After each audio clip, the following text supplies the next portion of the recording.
Assalamualaikum warahmatullahi wabarakatuh. Alhamdulillahirabbil alamin wa bihi nasta'inu ala umuri dunya waddin. Wassalatu wassalamu ala asyrofil anbiya'i wal mursalin sayyidina wa maulana Muhammadin wa ala alihi wa sahbihi wa sallam. Amma ba'du. Yang terhormat Kiai Mudi Muhammad Idris Jamaluddin beserta ibunya Ibu Haja Muhimmah Falasifah selaku pengasuh Pondok Pesantren Al-Mu'min Putri. Yang saya hormati Bapak Mudir Madrasah Dinia Al-Mu'min Putri, Bapak Ahmad Ibrahim. Yang saya hormati juga kedua orang tua saya dan juga teman-teman saya seperjuangan kelas 6 Madrasah Dinia. Mungkin kalian nggak asing ya, sudah kenal saya. Mungkin yang telah melihat video-video saya sebelumnya. Nama saya masih tetap nggak ganti, nama saya Intan, bisa dipanggil Islam. Di sini video ke-6 saya insya Allah ya. Soalnya mungkin ada 5 tapi mungkin itu sudah ada 5 tapi satunya belum diupload. Jadi ini video ke-6 saya. Saya di sini akan menjelaskan tentang bahaya kejahatan riba. Bisa dengan jelas melihat gambar saya ya. Bahaya kejahatan riba. Bahaya kejahatan riba diterangkan pada Quran surat Al-Baqarah ayat 275 sampai 281. Makna global di sini yang berbunyi alladzina yaquluna riba la yaqumuna illa kama yaqumul ladzi yatakhabbathu syaitanu minal mas. Allah Subhanahu wa taala, Zat yang maha kuasa dan Zat yang maha agung, telah mengabarkan pada pelaku riba bahwasanya ulah mereka itu diibaratkan sebagai penghisap darah, dan mereka itu akan dibangkitkan dari kubur nanti dari kiamat dengan sepoyongan dan guntai seperti kesupan setan ya.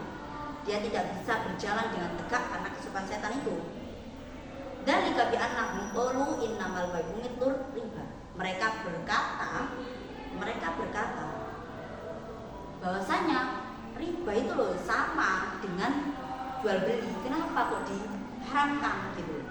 Nah, hal yang memalukan ini dibantu oleh Allah bahwasanya jual beli adalah transaksi pertukaran yang di dalamnya terkandung kemanfaatan dan keuntungan. Sedangkan riba itu di dalamnya terkandung pertukaran atau tambahan yang diambil dari jerih payah manusia atau si penghutang gitu. Terus maka dari itu Allah itu mengharamkan riba. Lantas apakah riba sama jual beli itu sama? Kan enggak. Di sini Allah sangat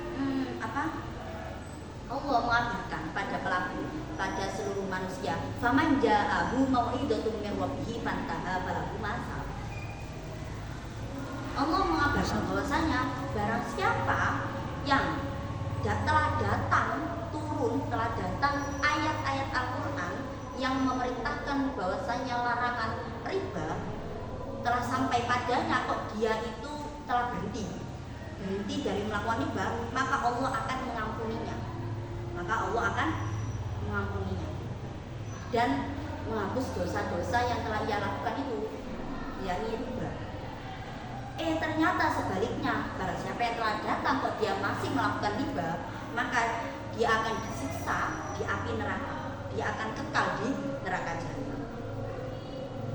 Allah SWT benar-benar mengancam pelaku riba, mengancam akan dilenyapkan hartanya, entah itu dikurangi, dihilangkan, ataupun tidak diberi keberkahan pada harta tersebut. Sekali lagi, riba itu aslinya itu banyak, tapi ujung-ujungnya itu sedikit. Demikian kata Rasulullah. Maka dari itu riba itu harus diberantas habis-habisan. Karena firman-Nya Allah, Quran surat Ali Imran ayat 100, la yastawil khabith wa thayyib walau a'jabaka kasratul khabith fattaqullaha la'allakum katakanlah wahai Muhammad, sesuatu hal yang buruk dan hal yang baik itu nggak sama, beda. Yang baik ya baik, yang buruk gitu. Jadi meskipun yang buruk itu menarik hatimu, maka bertakwalah kepada Allah agar kamu tuh termasuk orang yang beruntung. Terus Al-Baqarah ayat 276, yang hakumullahu riba wa yurbis shadaqat wallahu la yuhibbu kulla kafarin athim. Di sana sebaliknya orang-orang yang bersedekah, Allah itu akan memberkati dia dan juga mengembangkan hartanya. Jadi kalau sedekah itu jangan aduh hartaku habis, enggak, nanti akan dikembangkan oleh Allah dan diberkati oleh Allah. Itu. Dan Allah itu tidak menyukai orang-orang yang hatinya kafir. Dia nyata-nyata iman kepada Allah tapi dia masih melakukan praktik riba. Dan Allah itu sangat benar-benar mengancam, benar-benar memberi siksa yang amat pedih bagi orang yang mukmin tapi masih melakukan praktik riba. Itu. Terus ayat 279. Ya ayyuhalladzina amanu taqullaha wa dharu ma baqiya minal riba in kuntum mu'minin. Fa in lam taf'alu fa'danu biharbin minallahi wa rasulih. Fa in tubtum falakum ru'usu amwalikum la tadhlimuna wa la tudlamun. Bahasanya orang yang beriman tinggalkanlah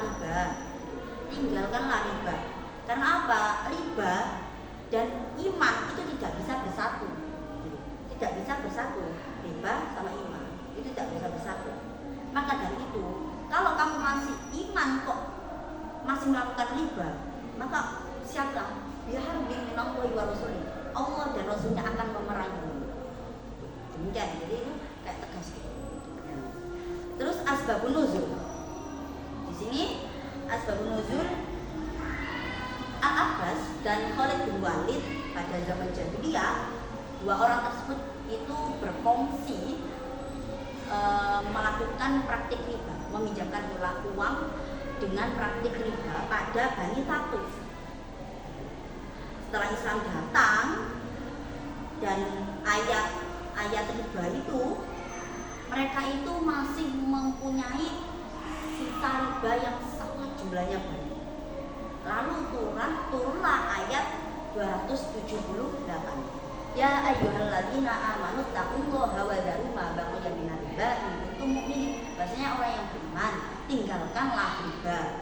Itu asbab nuzulnya. Terus tingkatan tahap pengharaman riba. Islam itu adalah agama yang enggak keras. Islam itu agamanya ya enggak keras kok. Jadi meskipun diharamkan, ya hak pengharaman itu pasti ada tahapnya. Kenapa kok ditahap? Karena pada zaman jahiliyah riba itu sudah menyebar luas di kalangan jahiliyah itu. Banyak orang itu semua melakukan riba. Maka dari itu Allah mengharamkan riba itu dengan secara bertahap, bukan langsung riba haram. Kan? Kalau langsung riba haram, akhirnya apa? Ya semua orang nggak ada yang mau Islam gitu. Jadi Islam itu menarik gitu. Maka dari itu pengharaman riba ini juga seperti pengharaman khamr juga. Meskipun khamr itu ada manfaatnya, apa? Bisa perang itu kan bisa menang sebab khamr. Nah, maka dari itu pengharaman riba juga seperti pengharaman khamr, ada tahapnya. Di sini pengharaman riba, bisa lihat pengharaman riba ini ada 4. Yang pertama terdapat pada Quran surat Ar-Rum ayat 39 yang berbunyi wa ma ataitum mir ribal yarbu fi amwalin nasi fala yarbu indallah. Bahwasanya riba itu adalah tambahan, suatu tambahan dari yang diambil dari hartanya manusia. Maka riba tersebut itu tidak ada apa-apanya di Allah, gitu. Tidak ada apa-apanya di sisi Allah. Di sana memang ayat ini ku turun di Mekah. Memang di sana itu tidak ada kata-kata, nggak ada kata-kata larangan, nggak ada pengharaman, juga nggak ada perintah untuk menjauhi. La taqrabu juga wa haraman nggak ada, hanya bersifat mau'izah salbiyah, nasihat yang pasif, juga bukan isyarat, hanya mengabarkan bahwasanya riba itu loh nggak ada apa-apanya di sisi Allah. Tuh, yang awalnya Ar-Rum pasti orang-orang berpikir ya udah, terus gimana kan nggak pokok aku ngelakuin, pokok aku oleh tak kan pemikirannya orang itu gitu dulu, nggak bakal berarti diharamkan enggak gitu. Terus ayat yang tahap yang kedua Quran surat An-Nisa ayat 160 sampai 161 yang berbunyi fabidul minal ladina hadu harramna alaihim thayyibatin uhillat lahum wa bisaddihim an sabilillahi katsira wa akhdihim riba wa qad'u an. Di sana Quran surat ini itu turun di Madinah sebab kezaliman orang-orang Yahudi yang menghalalkan riba dan menghalangi orang-orang itu menuju jalannya Allah dengan memakan riba itu gitu. Jadi ini tuh berbentuk isyarat pengharaman riba. Bahasanya riba itu datang riba ayat kedua ini tahap yang kedua ini sudah berbentuk isyarat pengharaman riba gitu. Karena memaparkan kezaliman orang-orang Yahudi yang melakukan riba dan menghalangi orang-orang lain itu menuju jalannya Allah. Karena biasanya yang melakukan riba itu dua-dua orang itu terkena riba, bukan salah satunya, tapi keduanya. Terus Quran surat Ali Imran, tahap yang ketiga Quran surat Ali Imran ayat 130 yang berbunyi ya ayyuhalladzina amanu la ta'kulu riba ad'afan mudha'afan. Bahasanya orang yang gimana itu janganlah kamu itu memakan riba yang berlipat ganda. Riba di sana itu disifati oleh ad'afan mudha'afan, yakni berlipat ganda. Quran surat ini ayat ini itu turun di Madinah karena orang-orang dahulu pada saat itu banyak sekali yang melakukan riba dengan berlipat ganda, berjumlah banyak, sehingga ayat ini turun bahwasanya kamu tuh jangan melakukan riba dengan berlipat ganda banyak. Di sini memang sudah tegas perintah larangan secara tegas, tetapi di sini ayat Ali Imran ini Quran surat ayat Ali Imran ini itu bersifat juz'i sebagian, bukan kulli. Jadi yang tidak boleh dimakan di sini tuh hanya riba yang fahish, riba yang amat keji, riba yang berlipat ganda yang di sini. Jadi bukan bersifat kulli. Jadi kalau orang berpikir oh berarti gak oleh kere oleh titik kan gitu, masih bersifat juz'i, bukan kulli. Terus tahap pengharaman riba yang keempat Al-Baqarah ayat 278 sampai 279. Ya ayyuhalladzina amanu taqullaha wa dharu ma baqiya minar riba in kuntum mu'minin fa in lam taf'alu fa'danu bi harbin minallahi wa rasulih. Di sana itu jelas-jelas ini ayat terakhir pengharaman riba yang turun. Bahwasanya tinggalkanlah riba wahai orang-orang yang mukmin. Itu. Tinggalkanlah riba. Terus kalau kamu masih melakukan riba, maka Allah dan Rasulnya akan memerangi. Wah, jelas-jelas ini sangat diharamkan. Soalnya sampai-sampai Allah dan Rasulnya itu akan memerangi kita yang melakukan riba. Gitu di ayat yang terakhir turun ini. Nah, maka dari itu Islam itu baguslah mengharamkan itu secara bertahap. Seperti kayak pengharaman khamr. Yang awalnya yas'alunaka 'anil khamri wal maisir qul fihima itsmun kabir. Dia akan bertanya tentang keharaman tentang khamr dan anggur. Katakanlah wahai Muhammad bahwasanya khamr itu dosanya tuh banyak, tapi juga ada kemanfaatan bagi manusia. Loh, pasti orang berpikir, loh berarti khamr itu oleh dosanya akeh tapi bermanfaat kok. Kan bermanfaat kan oleh pahala kan gitu. Terus ada lagi yang tahap ketiga itu ya ayyuhalladzina amanu la taqrabus sholata wa antum sukara. Janganlah kalian orang yang beriman mendekati sholat ketika kamu dalam keadaan mabuk.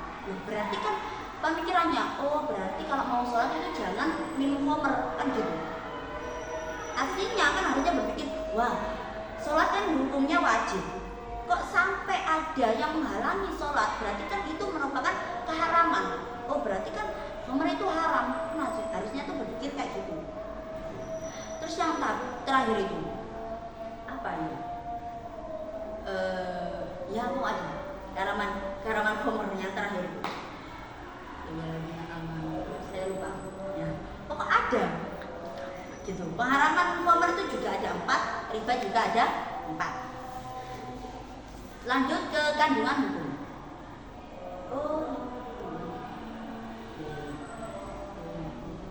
Kandungan hukum itu, kandungan hukum di sini ada 2. Yang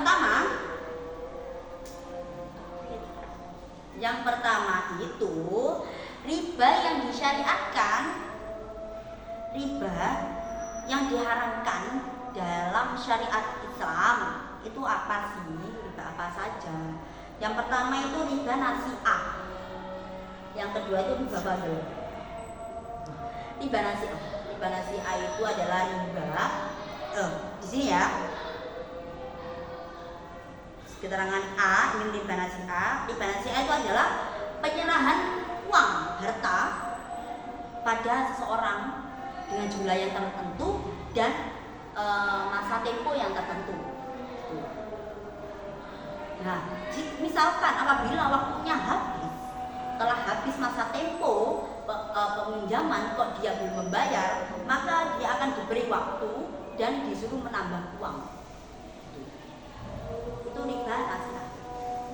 Biasanya kalau di zaman dahulu itu kalau nggak bisa bayar, dulu aku nggak bisa bayar sekarang, berilah aku waktu dan aku akan menambah apa itu hartamu. Biasanya yang dulu. Nah, riba nasi'ah ini emang nggak boleh karena apa? Ya merugikan. Mungkin emang merugikan keduanya sih. Kalau menurut pendapatku, emang merugikan semuanya. Juga merugikan orang yang memberi hutang, juga merugikan orang yang diberi hutang. Orang yang menghutang dan penghutang. Orang yang menghutang dan penghutang. Ya, merugikan keduanya. Tapi lebih merugikan itu orang yang menghutang daripada orang yang berhutang. Jika orang yang memberi hutang, berarti kan dia otomatis apa? Sanggup. Aku sanggup hutang yang waktu. Harus rela, ikhlas, tak awan. Dia harus benar-benar membantu. Orang yang mau hutang itu lebih dirugikan kalau menurutku ya. Karena apa? Dia menghutang itu karena dia butuh. Karena dia terpaksa. Gimana lagi? Aku nggak punya uang. Salah satu kuncinya adalah menghutang.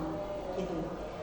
Terus jelas-jelas kalau menghutang itu dia itu tidak punya harta, kan ya, jelas ya. Terus kok disuruh bayar seketika itu?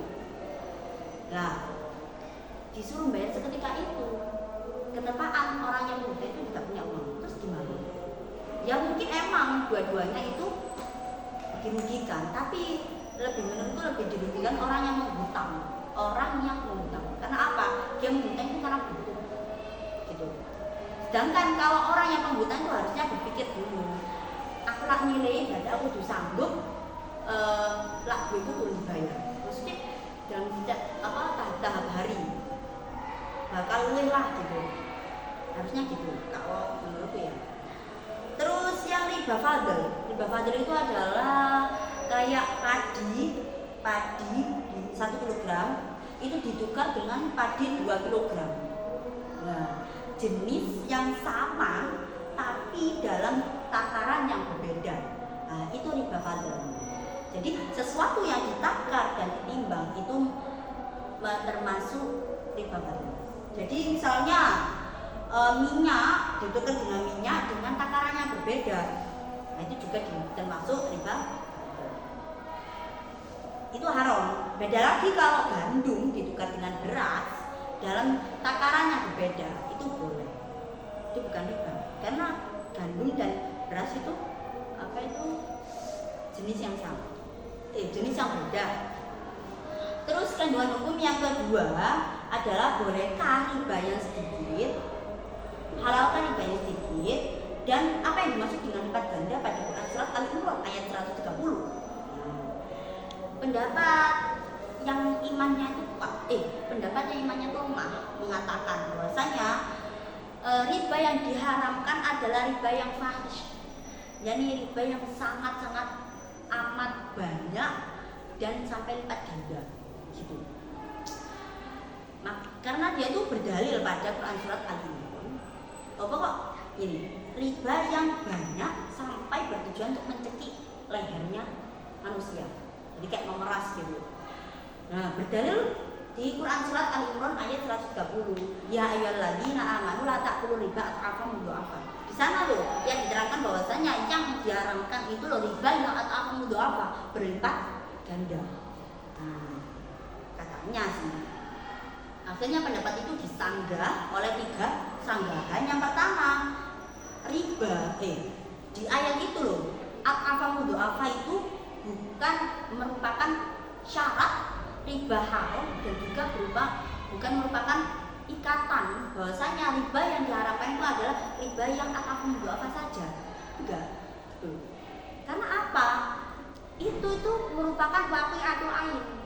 Ayat itu turun karena waqi'atul ain. Karena ada dulu itu orang-orang banyak yang melakukan riba, sangat jumlahnya banyak sehingga ayat itu turun. Jadi ayat itu bukan pengharaman yang pengharaman riba gitu, tapi itu menjelaskan peristiwa sebelumnya, peristiwa orang-orang dahulu itu bukan pengharamannya. Terus sanggahnya kedua, orang-orang muslim itu sudah sepakat pengharaman riba. Terus jadi juga disepakati oleh ijma. Jadi kalau orang-orang kok tidak mengatakan bahwasanya riba itu haram, terus apalagi riba yang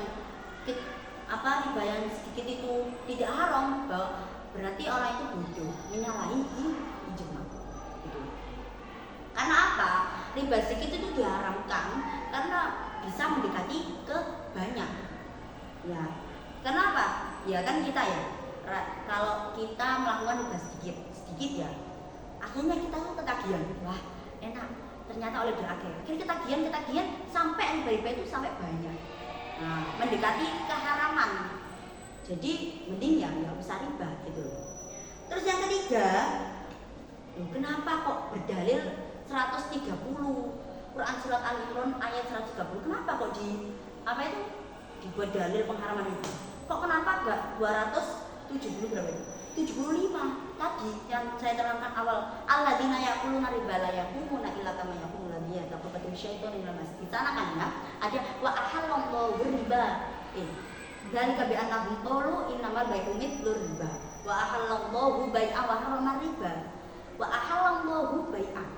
Allah itu menghalalkan jual beli. Wa harrama riba, dan Allah mengharamkan riba. Jelas-jelas di sana itu ada kata haroma gitu. Kenapa kok gak pakai itu? Kan di sana ayatnya tidak ada syarat bahwasanya riba itu kayak yang diharamkan riba yang lipat ganda, kan nggak ada gitu. Di sana cuma hanya dikatakan riba itu haram. Berarti otomatis seluruh mencakup meskipun itu riba banyak atau sedikit itu haram. Sedangkan kenapa kok gak berdalil menggunakan 278? Ya ayyuhalladzina amanu taqullaha wa dharu ma baqiya minal riba in kuntum mu'minin. Bahasanya Allah itu ya wahai orang-orang yang beriman, tinggalkanlah riba. Di sana riba tidak bisa disifati apa-apa. Tinggalkanlah riba, berarti riba itu lo tinggal. Meskipun itu ribanya itu sedikit ataupun banyak, itu tinggalan. Itu. Kenapa enggak memakai dalil itu? Terus kenapa enggak pakai dalil 276? Yang hakum mau riba wa yumis sedaqat wallahu la yuhibbu kulla kafarin athim. Riba itu tinggal ditinggal. Riba itu diganti oleh sedekah. Bahwasanya Allah tuh tidak menyukai orang-orang yang hatinya kafir. Kafir di sini maksudnya dia tuh orang beriman tapi masih melakukan riba. Lakukanlah sedekah, jangan riba gitu loh. Nah, kenapa kok nggak pakai dalil itu semua?